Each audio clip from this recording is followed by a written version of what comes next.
Dr. Johnson? Did you not come in? No, Claire told me she wasn't gonna be able to attend when we changed the meeting dates. Okay. There's on the screen. Carla McCord, Present. Matt McGrath, Present. Michael Rulon, and Chris Farrell. Here. Thank you. Upcoming events is a permanent fixture on our agenda. Just a gentle reminder to please pay attention to Flagstaff 365, attend those things that you were able to and interested in. Public participation. Yes, Chair, as last month I was not able to access this, but we did have a email from a resident, and I responded to her, and she asked that this be read at public comment, and I am going to read it. Obviously, though, nobody can respond to it at this meeting. If anybody wants to set it as a future agenda item, they can in the normal course of business. So she said, "Dear Ms. Weldon, I am writing to suggest that the Beautification and Public Art Commission consider ways to encourage property owners of all kinds to properly maintain their properties. By this, I mean weed removal, fence, and building appearance. I know there is a code compliance person who responds to issues. I just wrote to Kevin Dunlap about a particular property. But I would like to see a program that encourages property owners through the city to maintain their properties.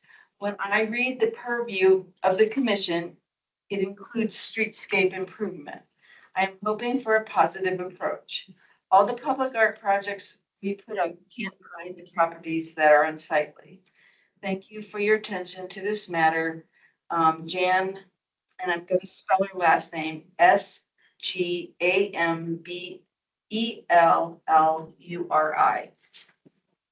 Thank you. So if anybody wants to add that to a future agenda, we can do that at the end of the meeting, letter I. Thank you for that. Was that the only thing that's come in? Yes. Okay, moving forward to the approval of minutes. Have commissioners had an opportunity to look at the minutes? Are there any questions, comments, discussion, or may I entertain a motion to approve them as submitted?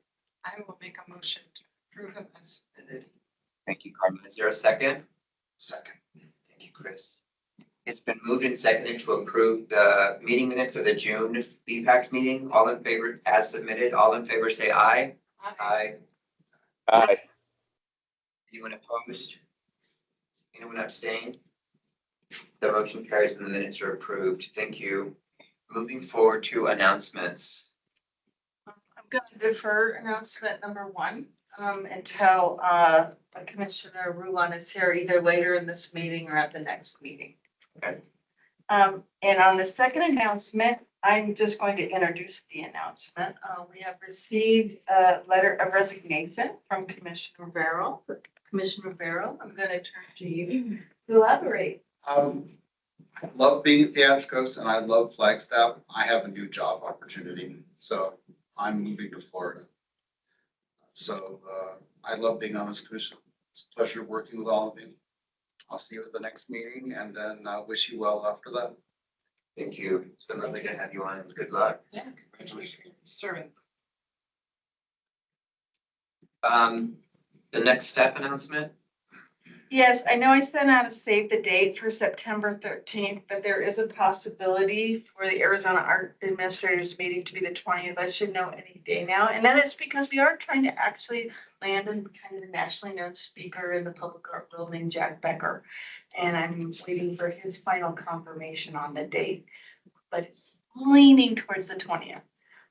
We will kind of co-present with the Scottsdale Public Art program. And the kind of topic is going to be the tension between, being local and having public art that's local and reflective of the population where it's at, and also public art that appeals to national and international visitors. So we've been working on that together, and I hope it all coalesces and we can set that date. But do realize it could be the 20th instead of the 13th. Is there a target date for settling on the, This week. okay, good, thank you. This week. But the other save the date is October 25th. And on that date, and I'd like to hear if there's any objections from any of the present commissioners to have the budget retreat and the October meeting on that date. As we know, the October meeting now has a conflict with Indigenous Peoples' Day. So it has to be moved regardless. And we usually do have our BPAC retreat the last Friday in October. That's also been traditional. So does any commissioners here have a big problem with that date? Okay. Then probably I will reach out. Matt and Claire, are you guys okay with the 25th of October? That works for me. Thank you. Thank you.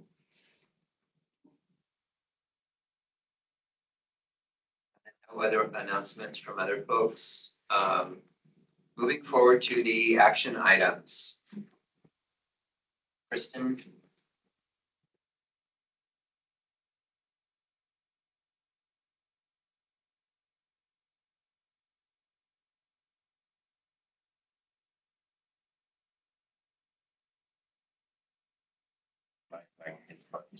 Nope. Thank you.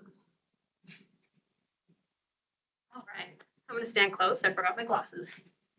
So I'm here today to present the recommended proposals as well as the alternate proposals for traffic signal cabinets located at North 4th Street and East Sparrow Avenue, and then also at Beaver Street and the FMC pedestrian crosswalk.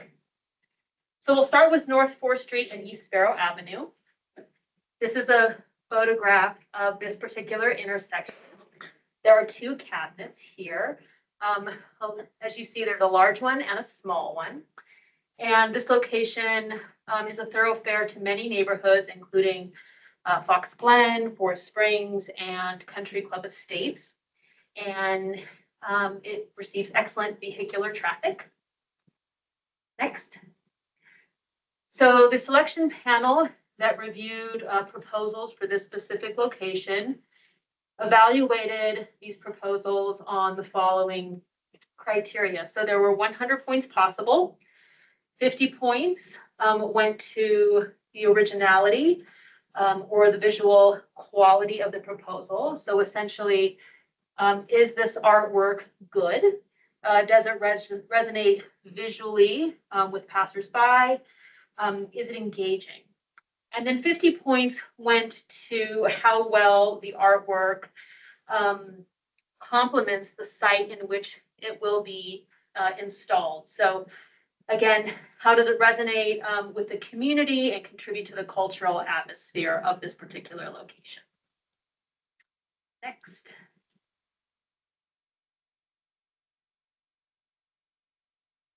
So a thank you to selection panelists for who served,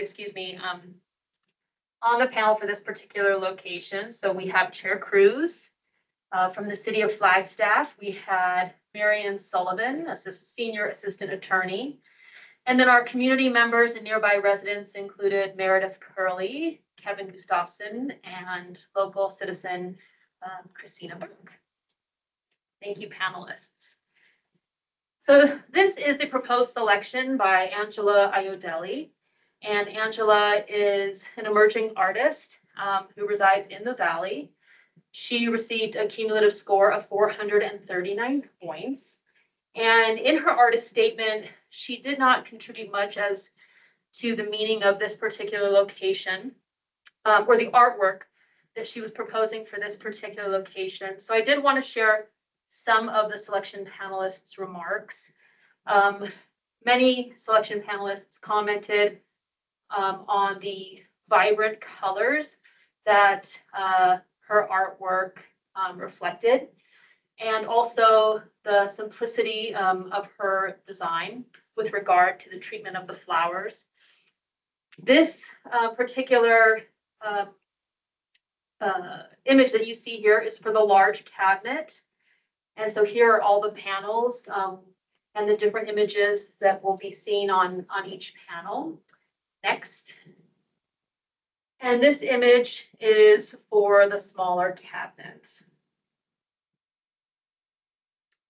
Next. The alternate selection for this location is by artist jury judge, and jury received a cumulative score of 410 points. And jury's proposal is a celebration of art and science and their ties to nature. So there are lots of wonderful elements within jury's proposal. Next, please. As you see here, there's the telescope. So it's a reminder of our connection to Lowell Observatory, and of course, Flagstaff's designation as the first international dark sky city. There are atoms and subatomic particles that are instrumental in the creation of life. We see this juxtaposition of the night sky with the day sky. Next. And then on the smaller cabinet, we see this connection again to art, and then back again to nature with a water droplet falling from the leaf, which is a reminder of the importance of water and its relationship to earth. Next. So this is the estimated schedule for this proposed location. We did have to delay the selection panel until June. And even though we had that delay, we had an original project completion date for the entire traffic signal cabinet program for 2024 of September 13th. So I am confident that we can still make that date. But here are some revised dates for this particular location. Next. So again, our finalist, Angela Iodeli, received a score of 439 points. And then jury judge received a cumulative score of 400 points. So I offer you now a motion to approve the proposed artwork for this location and the alternate artwork for this location. Are there any questions or comments about what we chose? I can speak. Sure. So the cabinet is across the street from MPA, and actually just past that is a whole community of cabinets that are hideous, but that's for another meeting. But this one in particular, the art was all actually really nice. It was tough to choose, and I was hoping that the one that I wanted would win, and the one that I wanted did win. What I liked about this one, the one that got the most points, is that it's easily viewable as a drive-by, and it would not be distracting. The alternate is lovely, and in fact, we all talked about how great it would be to see that as a mural, because the detail and the color, it was just beautiful. But for the kids walking, we talked about, well, what about the kids and, walking around school? Ideal. But for drivers, not so much. And so in our comments, in the meeting, I don't know what everybody submitted to Kristen in their comments, but in our meeting, we had some really honest discussions about if staff could please reach out and suggest, a mural space for this, or continue to try with just a larger canvas, because it's tremendous. But if you can see how detailed it is, driving by that and really appreciating it would be difficult.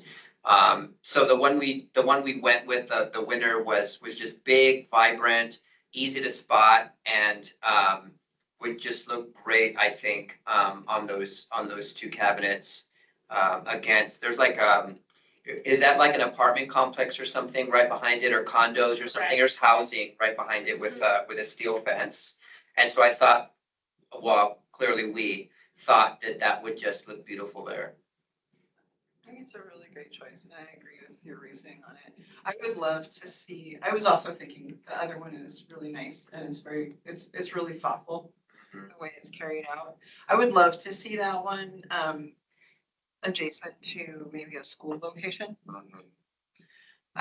I think we've got a few school locations in our future.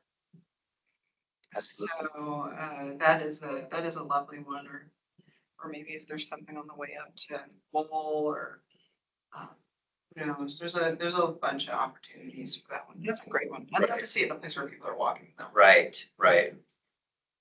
Creative Flagstaff would tell you that one of Flagstaff's value propositions, like the arts community in the Southwest, is that Flagstaff is the intersection of arts and sciences, which she has covered very well. So I agree with your reasoning. I'd love to see that come back somewhere where people could stop and look at it. And you can even identify the species of flower. So it's pretty clearly thought out. I like it. Claire and Matt, any comments, or can we accept a motion to approve the finalist and alternate as presented? No comments, but I'll start the motion to approve. Thank you, Claire. I'll second. Thank you, Carla. It's been moved and seconded to approve the cabinet designs as submitted for the finalist and the alternate. All in favor, say aye. Aye. Aye. Anyone opposed? Anyone abstained? The motion carries, and that one location is approved. Thank you.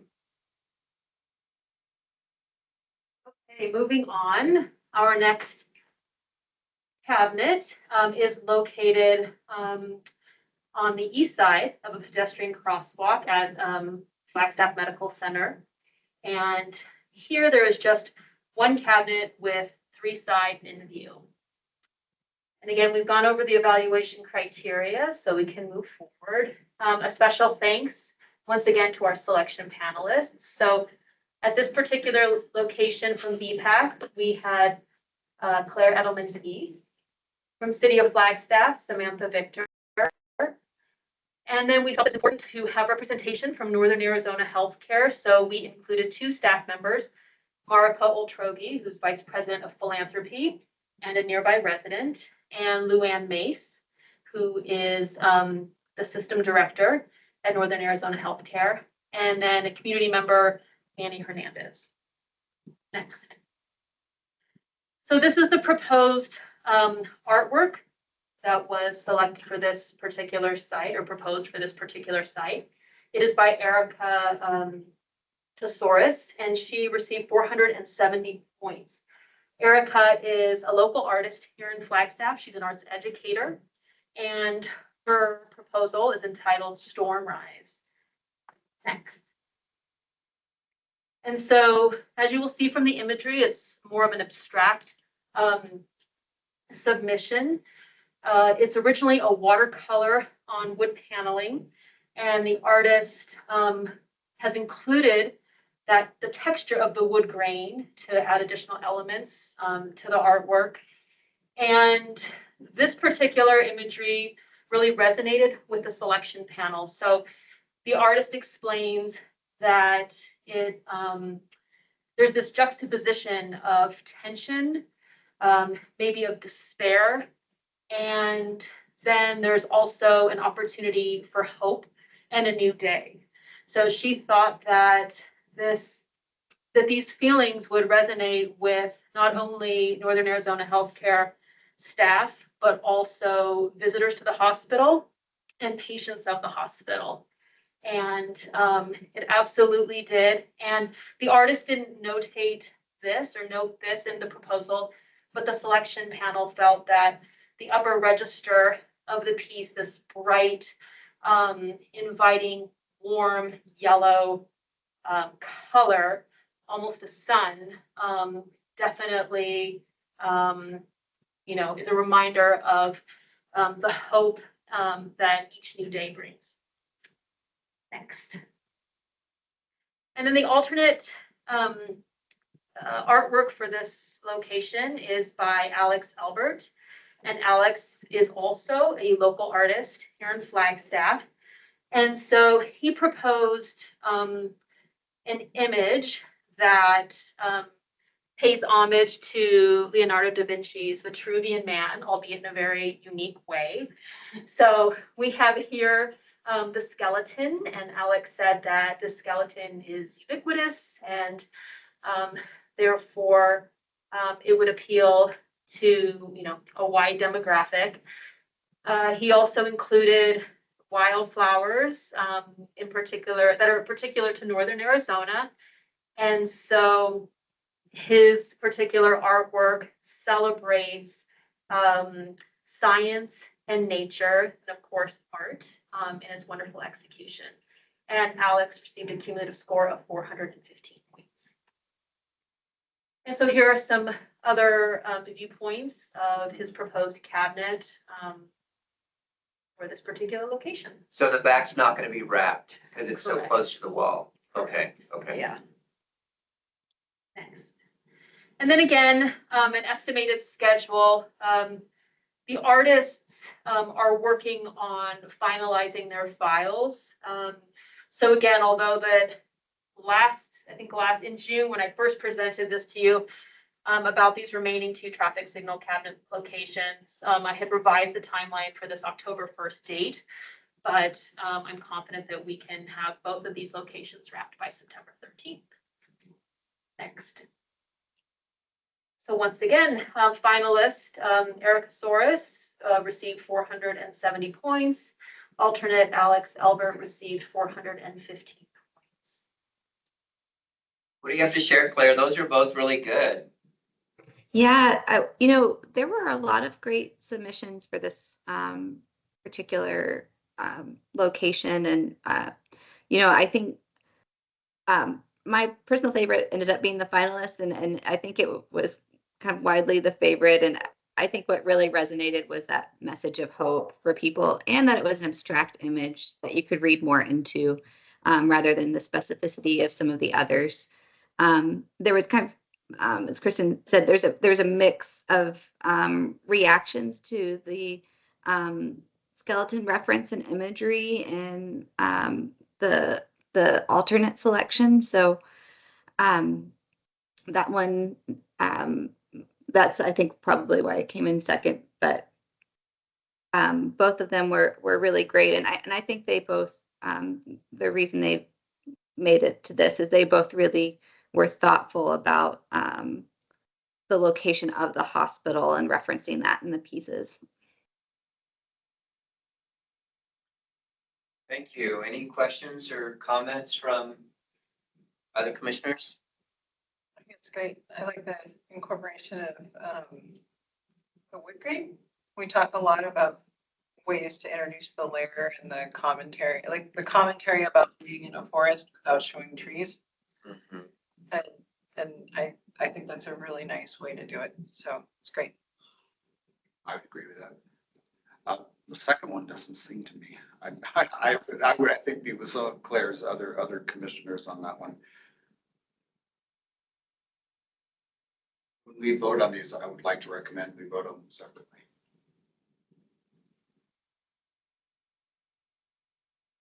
In fact, if you don't have any other comments, I'll move we approve the first one. It's been moved to approve the finalist as submitted. Is there a second? Second. I'll second.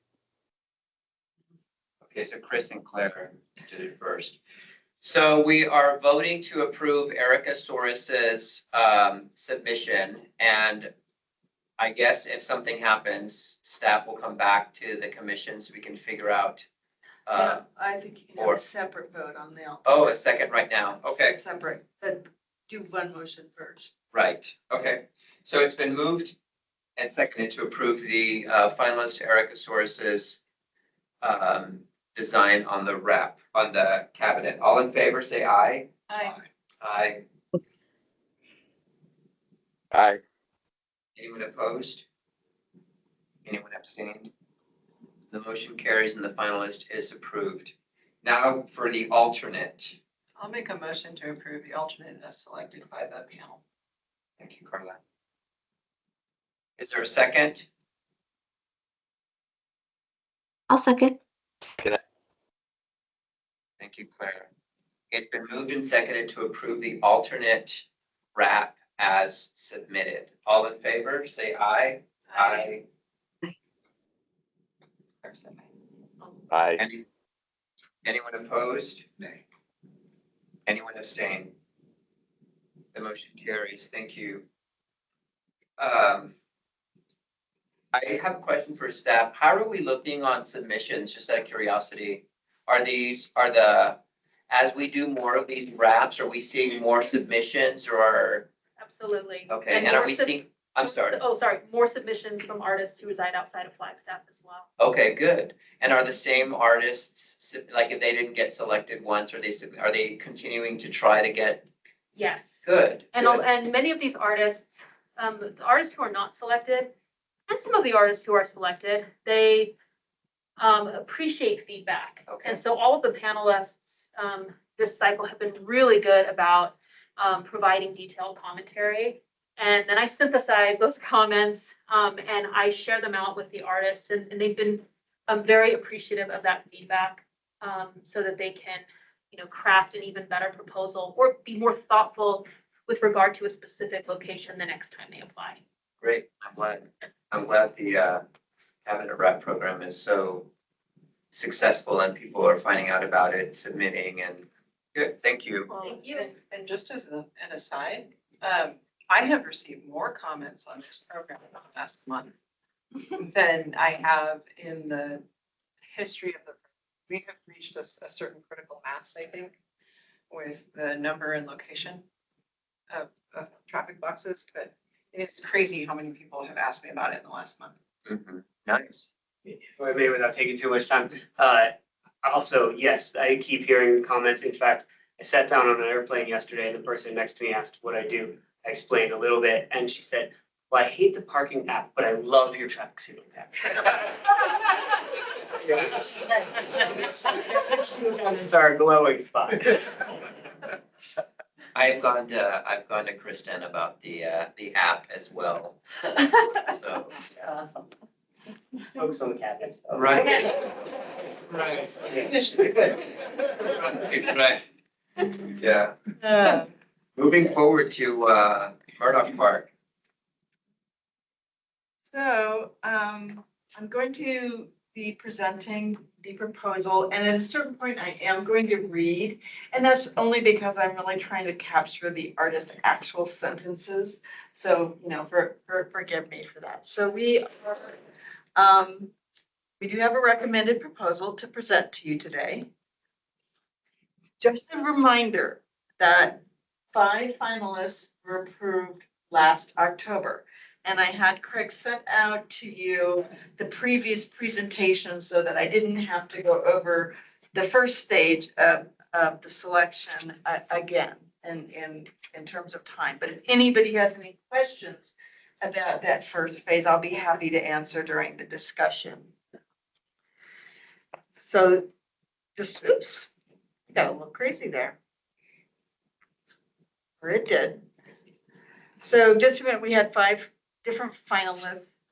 The highest vote getter, and just based on past work, was Beth Nyback, then Marie Jones, Daniel Moore, Chad Lefevre, and then Ricardo Guthrie. So the site map, though, since October has changed a little bit. We were more focused on the center of the park as we put out the call to artists. But we found out that red line is a water line that goes straight through the middle of the park. And that made it more difficult to get in a good foundation of any size. Also, they decided to remove anything in that light green. They're going to remove all the juniper. That was also something that opened more space in other locations. It was decided to take down the fence entirely between the Murdoch portion of the park, the Murdoch Center portion of the park, and this park, and then to make a connecting sidewalk, which is what you kind of see in the yellow. That's my yellow swath. It's supposed to be sidewalk. Sorry, I'm not that professional with my ability to do the drawings. But that, as you'll see when we come to a little bit about the site visit, influenced different finalists proposed for different areas of this park. And so I just want to kind of show you, and I know one shot in summer and one shot in winter, but if you're on kind of Brannan and Riley, you know, that's the top picture. So that's like actually the actual official entrance to the park. And then the other side, of course, is the Butler side, where you get a more full view also of the mural in conjunction with the space. So we had Celebrity Selection panelists. A new addition was Kristen Crudito. We had not had a city person on the first phase, and that was an oversight, and so we wanted to correct that. The rest the panelists were members of the original panel. We did have some people drop off. One due to illness, one who moved, and one who decided to take herself off. And I think we went over that at the last meeting. Each finalist though completed a site visit. So everything that I showed you, the water line, everything was all explained to them. They were able to ask lots of questions. They were each paid $1,000, those who completed their proposals. And then I gave them instructions about the proposals. And we had a focus group meeting first and I handed it out to them during the site visit. And Vice Chair McCord was part of that focus group because it was pretty much all the selection panel members who participated. And I did one of my creative exercises. Actually, it was, I think, one of the better outcomes I've ever had with the amount of engagement that I got from the different participants. You know, especially Tracy McCoy was just so inventive with her answers.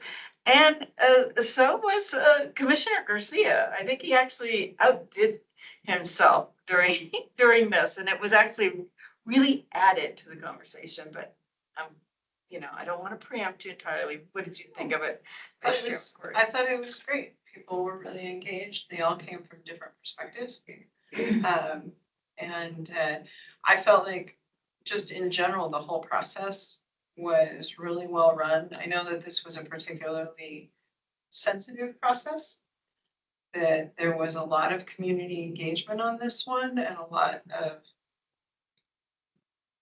strong feelings, I think is probably the best way to put it, because this is an important park and it includes a lot of people from a lot of different communities. And so for me, what it mostly did is it deepened my respect for the new and improved processes that we have, because it was just such a good example of community engagement. I feel like it's a true result, the stuff that we came up with. All the finalists were kind of blown away by the answers that they got. They did not know. They did not know who gave those answers. Obviously, because I did not reveal that they were our selection panelists, or you know, we don't identify. Share any of that stuff. But yeah, I can share it with this commission, and if you guys are interested, I'll send out the answers. It's really wonderful. I think it can help make us as commissioners stronger participants. If we do have people who really go above and beyond in their responses, to see the kinds of things that contribute to a strong and helpful response for artists, I would love to share that stuff with the commission if we can. Okay, we will do it at a future meeting. Thank you. I really enjoyed this one. We only had 4 finalists though in the end produced proposals. Dr. Guthrie was unable to produce a proposal, so he was not in the final mix.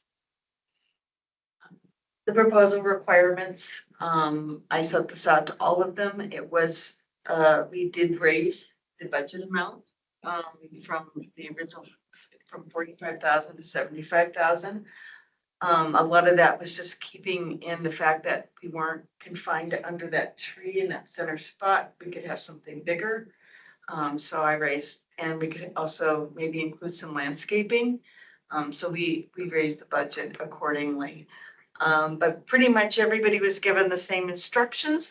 We did have one finalist who didn't quite get the message about the 75,000 and only actually contributed a proposal for 45,000. Still did very well in the scoring, but that did happen. I just wanted to make you aware of it. But when we look back, you know, just the information was given.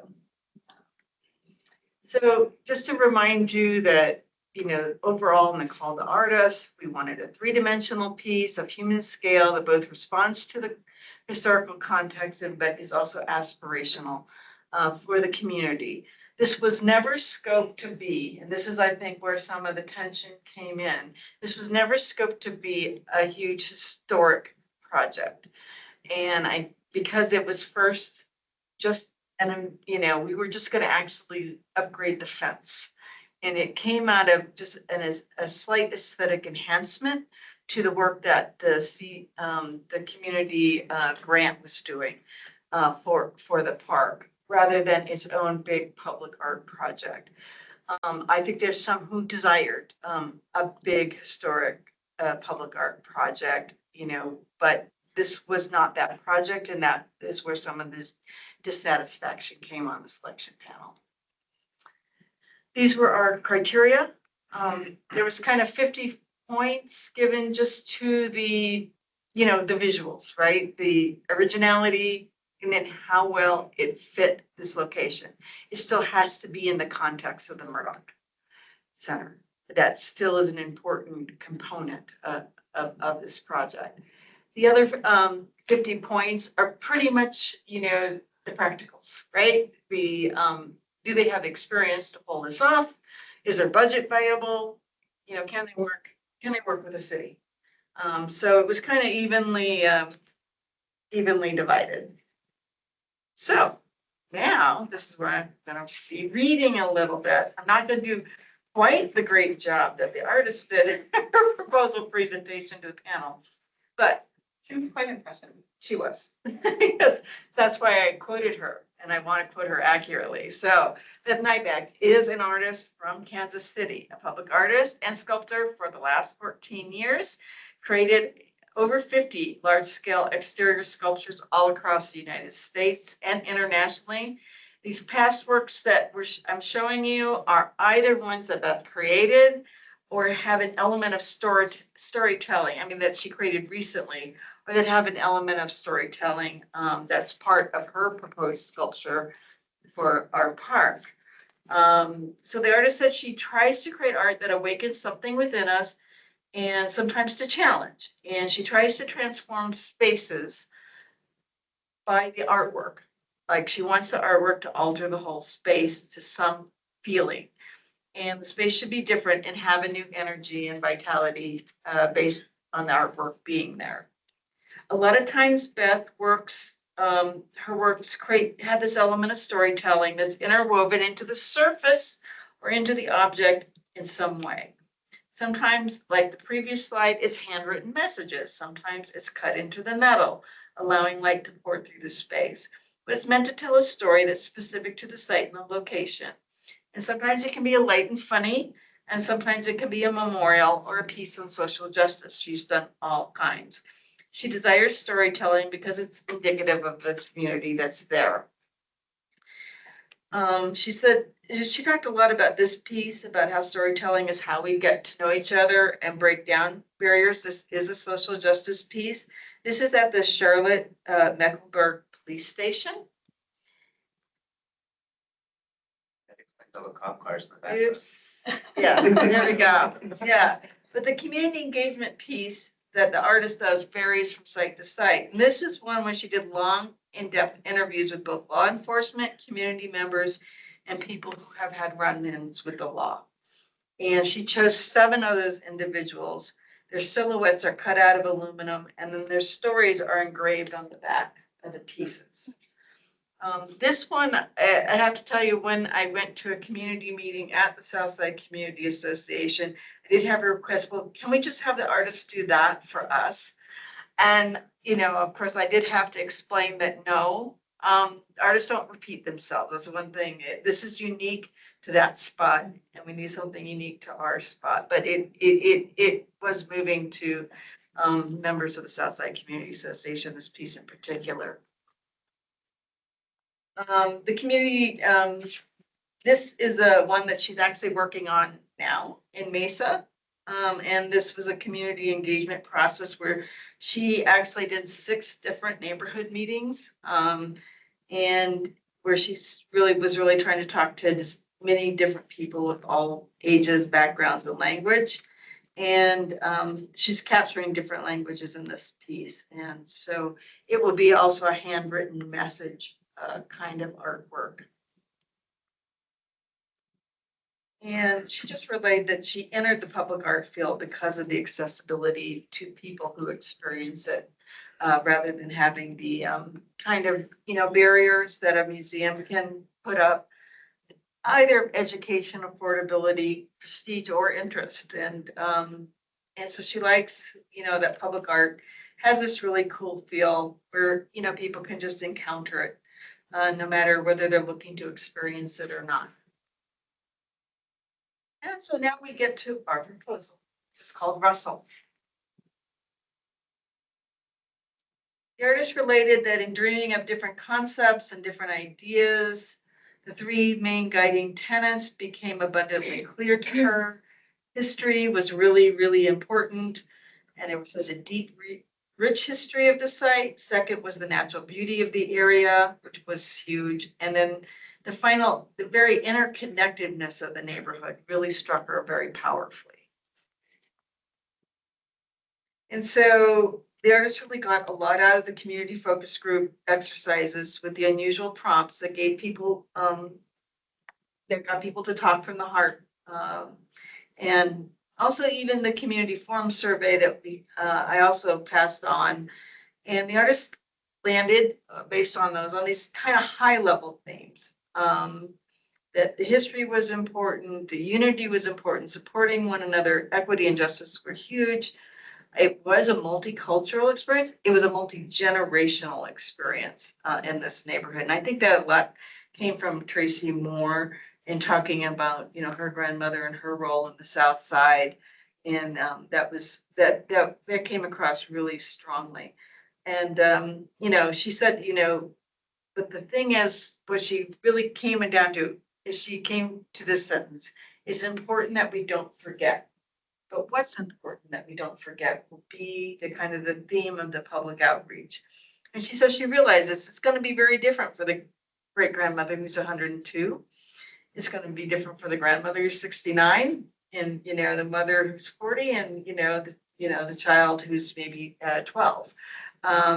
And so the artist looks to gather the responses that are deeply rooted in the history of the neighborhood, and she's going to need all of our help with that. But she does do this on a regular basis. And she just really wants to, interlace the tapestry of this neighborhood in words. And the structure and the form of the artwork is a leaf that's intersected at the halfway point. It is not the leaf of a particular tree. It's an abstract leaf. It only, somewhat, reminds people that trees were, the vitality and lifeblood of the economics of the neighborhood, but it obviously is not a popular supplying cone. Although I think one of our selection panel members said, I can almost see a pine cone in it, but it's not, again, it's not strictly, it's abstract in that way. But the intersections within the leaf are not purely structural. It gives it strength, but it's also the idea that these are touch points where we have intersections with one another and cross paths. And we have this ability to connect, and that it's more than a mere framework. The artist thinks that the artwork will mark the park as a place to remember and as a place for people to connect to the park itself and to the Murdoch Center, which already has, this really great, natural connection. The park it has a place to sit. There's different pathways through it. So you can see all around it. And then she liked the name Russell because of the auditory nature of the name and the sound of rustling leaves, hearkening back to the ideas of sharing stories.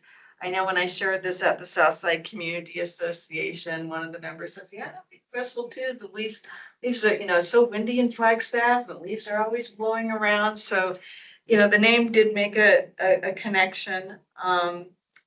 So she's hoping that this artwork does the kind of thing that the kind of remembering that you hear over tea with relatives or over a birthday cake or on a long walk. That when you sit down and ask people questions, that you're willing to listen and what are you going to hear? And it's this idea of remembering, and it's this idea of hearing and listening well that she thinks will become the center of her. So community engagement is the major part. I talked to the Southside Community Association a lot about that when I went to see them recently. There are 25 spaces, if you will, within these kind of water pathways of the leaf. And it is how water moves through leaves to give it life. And so some are going to be smaller. They might only have one word. Some are going to be larger and they're going to be able to capture full sentences. So she won't, won't be able to capture really long stories, but she should, there will be some that can have a couple of sentences. And so again, she'll be asking the community, what are the things that you don't want to forget? So it's weathering steel. We like that. Common element, right? Commissioner Barrow?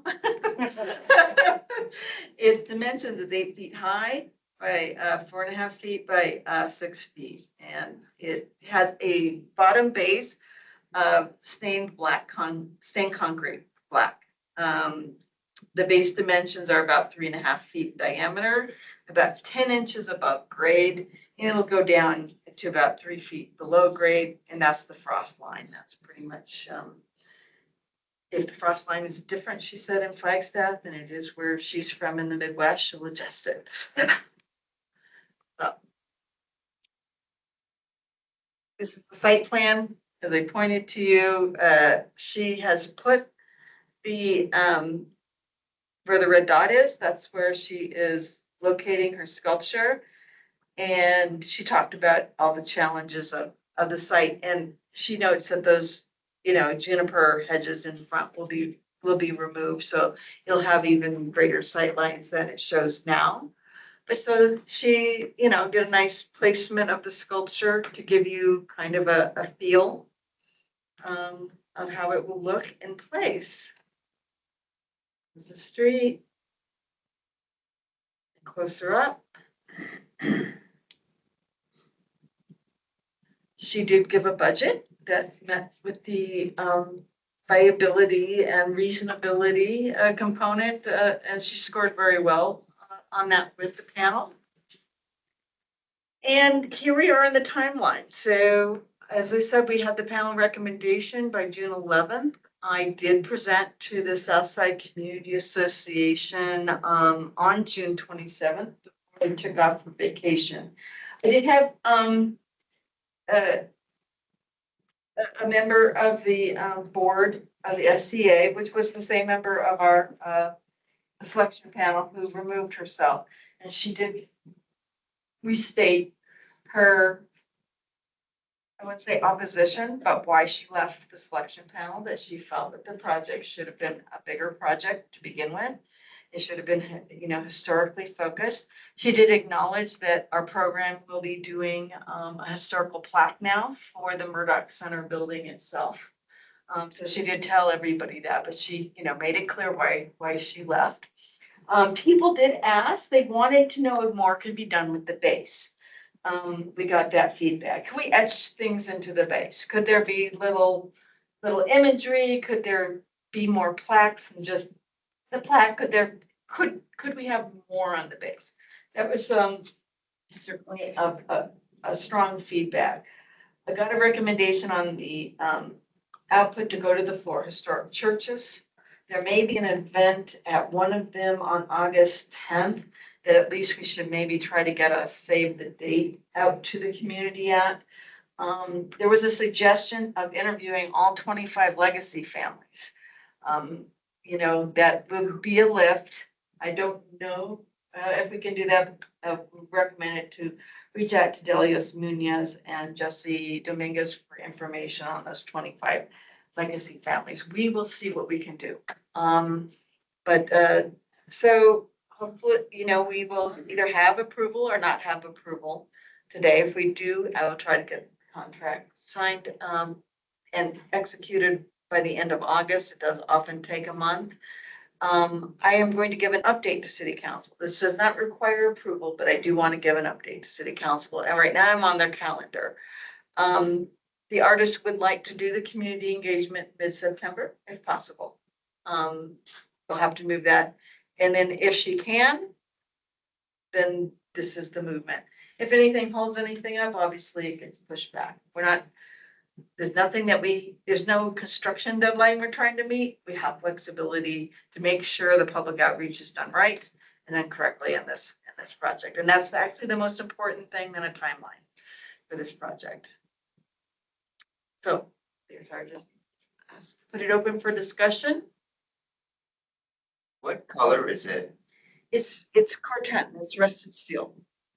It's So it's just gonna be like a natural steel color, it's Yeah. not, they're weathering the rusted brown. okay. Yes. I didn't know if it was red or brown, and I just drove by the airport flame today, and so yeah. Yeah, I don't know what you call it. It's kind of a orange brown, right? It's an earth tone. It's literally rust. It's literally rust. Okay. Yeah. It's just not painted red. Russell is rusted color. Okay. So, Any discussion, questions, comments? we don't have Commissioner Garcia here. Vice Chair McCord was part of the selection panel, so.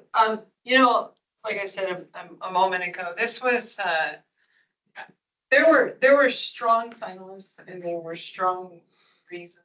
I think that people favored each. I don't necessarily know what those were for the other committee members, but I know that my personal preferences, she had by far the strongest public outreach plan.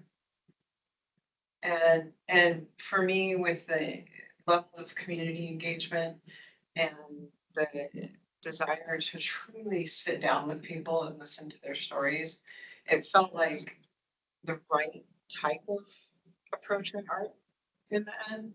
And that she was really reflecting strongly on those things. And then the other artists also had community engagement plans, but you could tell she has done this before. She has managed these processes before, and it seemed like she was going to come out with something that was really, really strong. So, the art itself, you know, it's funny because I think some of the commentary, you know, is it a particular type of leaf? Is it a pine cone? Is it, you know, what are the things? What could it be? And, you know, I like that it stretches people a little bit. And for me also, one of the things that I saw in this was actually cellular structure. And so like there's a little bit of a science aspect to it to me, like science of creating community, that I really liked. So that was why I went that direction on that one. And you know, it was a very strong group of people to choose from. So she definitely she rose to the top. And as you can see in the scoring, it was tight. I like it. I will say that I'm surprised that folks didn't push back on the leaf being not native to Flagstaff, because it seems like there's some of that energy in Flagstaff. If it's not local, then it doesn't belong here. I like it. I really do. I think it seemed very thoughtful and intentional in terms of the data collection, the community meeting, the words that get put into those leaves. I had a question about, like, I like the idea of somehow acknowledging the 25 families, but I wonder, isn't there already something going on at the Murdoch Center with a QR code and a web page? We seem to be doing that a lot lately, and I wonder if some of the information can be shared on, is that the plaque? Kristen, you're the one who's nodding. That's actually part of a BIA project. Yeah, that's actually with Dr. Guthrie. Oh, right. Project. Yeah. The plaque is actually going to be about the Dunbar School specifically, and it's going to have a mirror. It's going to actually let you see the original, like 5 stones. The only thing that's left of the original Dunbar School. So it's going to be very specific. This plaque. That's on the website. The information that's going to be on the website is also going to be very specific to the school. There's no way to add something else. I don't. What's Dr. Guthrie, I think it's more to people, isn't it? So to people, but he has like, he and his interns have worked and they've created this really, it's very engaging and it's a robust website that has the history of individuals, noted individuals from the south side of the community. It could probably be enhanced further with the inclusion of more of these stories of these families. There's, I think the site would lend itself well to that, whether or not, you know, that can be done. You know, I'm not sure, but it's a fantastic starting point. Yeah, the other thing that we have of the nod to the history is the timetable texts going in at the South Side Grove sculpture at the, downtown connection center, the new bus station. In fact, we are this close to finalizing that text, and actually I sent it to, Councilmember Harris, Councilmember House, and Dr. Evans, Dr. Carl Evans. So for them to have also a final review, I got a suggestion from Councilmember Harris this morning. And so, but I mean, we're tweaking sentences now. We're just, we're at that point, and I am going to print out, I think, a 5 by 5 foot foam core exhibit and take it to the August Southside Community Association meeting so that they can also see that, that there is also going to be other history, in a different project. Obviously, it's not right next to the Murdoch Center. It's this project, I think, is what it's supposed to be. It's not what, a very strong community member wanted to see. I really like the idea though of making sure that that history reaches further than one structure in the south side. So it's, to me, it seems like it's a neighborhood and to have it around the neighborhood. I wanted to catch something that you said. I thought it was really insightful. And the idea that it's not a leaf that's native to Flagstaff. And part of the story here is that people came from all over to work at these lumber yards. And when you're putting together a community assembled out of communities from all over the place, maybe it's not something you recognize it immediately. Right. But then you start to see these things. And I feel like that could be a part of the insight that we share with people to sort of help them to understand maybe why it wasn't pine trees moving to pine trees. It's all these people from all over the country and the world moving here to do something together. And so they create a unique community that I think is nice. But you touched on it a little bit and I thought it was really nice. So I'd just like to add too that there might be an opportunity for some sort of collaboration or at least reviewing of what's been done, because Chip Thomas also spent over a year interviewing a lot of these legacy families for the Celebrating African Americans in Flagstaff mural. So I don't know if how he recorded or documented that information, but Right. he did do extensive interviews. That is really excellent. that could be a great resource. I hope he did. I'm gonna send him a go. Oh, please, please. Right. Any other discussion? It's beautiful. I love it. Matt, Claire, are we ready to vote? Reviewing. Is there a motion? So moved. Thank you, Chris. I'll second. Thumbs up from Mr. McGrath, Commissioner McGrath as well. Thank you, Carlin. So it's been moved and seconded to approve the, what was it called, Russell? The Russell design for the Cleo Murdoch Park 3D art project. All in favor, say aye. Aye. Aye. You guys came off mute, but I didn't hear you. Did you say Matt aye? and Claire are both on mute. Yes. I don't know if you can hear me. My Wi-Fi is sketchy. Now we But can. aye. Thank you. I also said aye. Thank you. Anyone opposed? Anyone abstained? The motion carries and the project is, the design is approved. Thank you, folks. Moving forward to our one discussion item. I'll have a those of you who are here, you've been given a handout, and I think that Craig is going to bring up the handout online. But I will just initiate this line item. Essentially, Chair Cruz's service as our chair the last 2 years ends, and we need to vote for a new chair in August. Chair Cruz cannot serve more than, nobody can serve, no commissioner can serve more than 2 consecutive years in a row. You can take a year off and you can be, come back. But I would like to enter, we can do nominations at this meeting, or you can email them to me. And I think I gave a deadline in the agenda.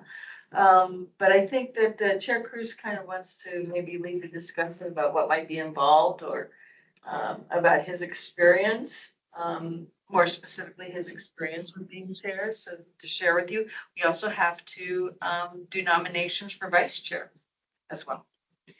Yeah, so when I became chair, it was right after COVID, and so I didn't get any sort of socialization or instruction about what exactly would be involved.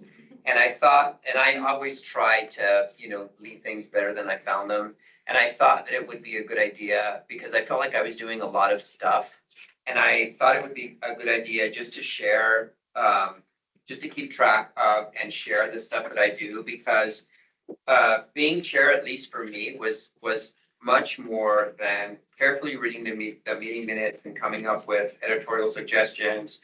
Having the meeting with Jenna right before the BPAC meeting to go over the agenda, and then attending meetings. But it's I think chair gets called on first to do all kinds of things in terms of community events and attendance, and then also invites go to all the other commissioners to do stuff. So I tracked for a year all of the different meetings and things that I attended. And of course, these are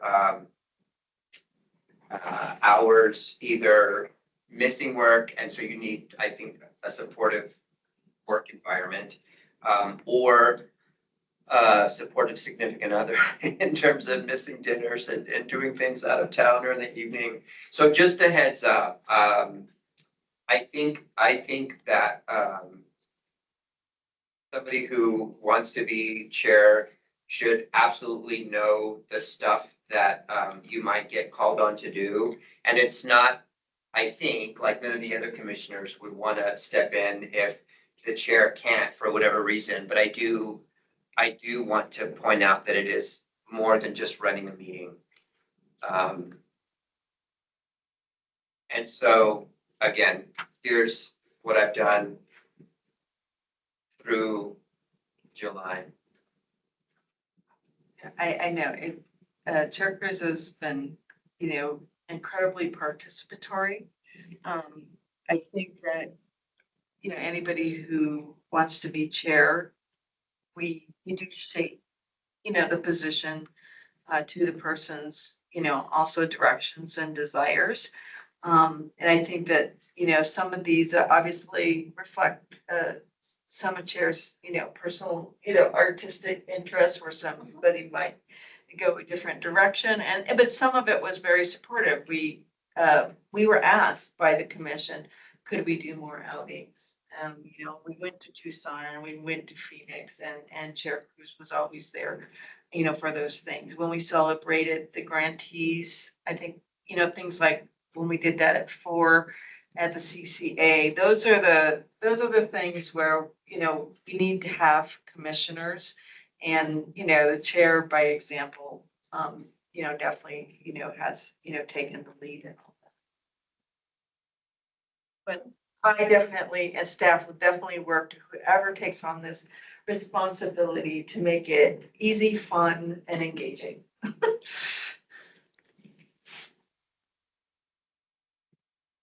Thank you for doing all those things. Yeah. Appreciate it. It's really shown.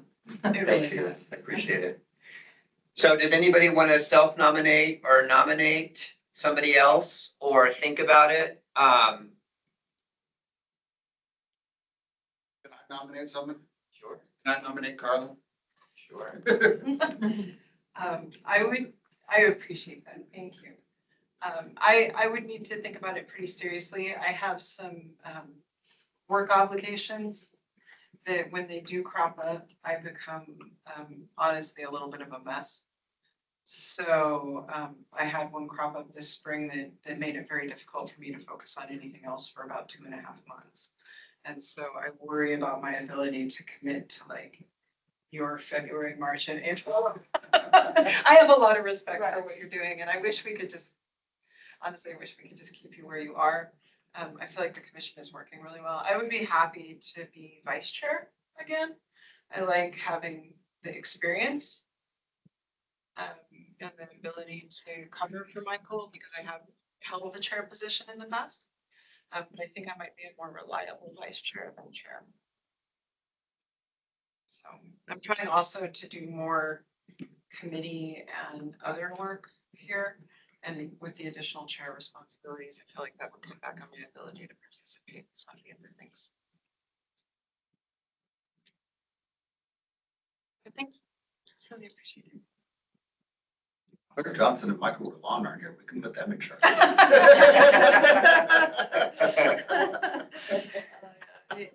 Well, like I said, I'm going to be taking nominations through August 5th, okay, at 5 p.m.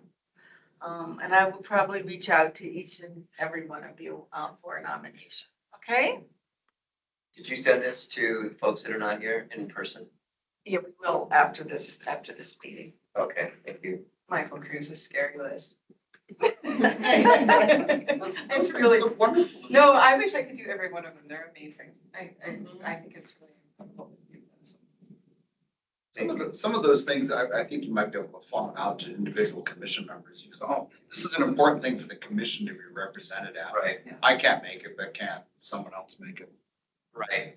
And I think that was Jenna's point about tailoring the post to somebody's availability. I think the chair get asked to do stuff, and if the chair can't, then somebody else is asked without a problem. So it's not like the chair's always on. And I can make the commitment to step up a little bit more for some of those things. I think I'm at the point where that's probably manageable. Like I said, I would like to engage in more activities at the ground level. Okay. So do you want to self-nominate as vice chair? Sure, why not? Okay. Thank you. Any other discussion before we move on? Matt, you came off mute. I saw that. Or did you not? I don't know if I did, but if I did, it was just to agree with Chris in his nomination of Carla. Okay. But she's turned it down. Matt or Claire, do either of you have interest? I know you guys both, Claire with a little one and Matt with, the various fires. But both of you, Matt, I think you're one of our most experienced now on the commission, and Claire is two now. So how quickly that happens. And I have a lot of respect for your thoughts, both of you. You guys are both fantastic commission members. Yeah, I think I need to consider it more. I would need to consider it and talk just a little bit longer with. I just want to make sure I can really fulfill the commitment. I'd want to be able to be in the room with you all more.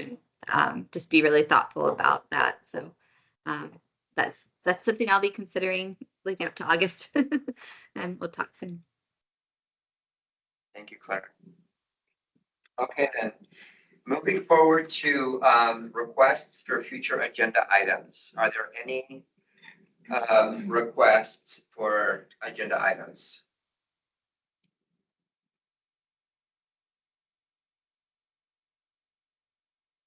Hearing none, the time and date for our next meeting is August 12th, 2024 It'll be hybrid, 4 PM as usual, and I will adjourn the meeting at 5:10.